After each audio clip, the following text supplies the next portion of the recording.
ते आजार होऊच नये म्हणून काय केलं पाहिजे, हे सगळं आपल्याला कशामुळं, हेरिडिटीचा अभ्यास केल्यामुळं, हेरिडिटीमुळे तयार होणारे डिसऑर्डर आपल्याला समजले आणि त्या डिसऑर्डरच्या 3 गोष्टी कळाल्या.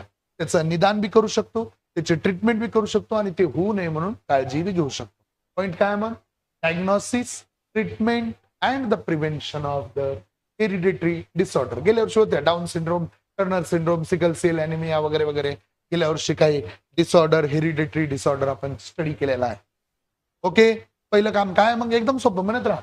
डायग्नोसिस, त्याच्यानंतर treatment and prevention of the hereditary disorder. दुसरं काम काय मग? 2 प्रकारचे जीन्स, इकडचे पण जीन्स आणि इकडचे पण जीन्स असं घेऊन कॉन्ट्रास्ट करायचं. मेंडल बाबाचं एक्सपेरिमेंट, मोनोहायब्रिड क्रॉस, 2 जीन्स घेऊन मिक्सिंग, डायहायब्रिड क्रॉस, 2 कॅरेक्टरचे जीन्स घेऊन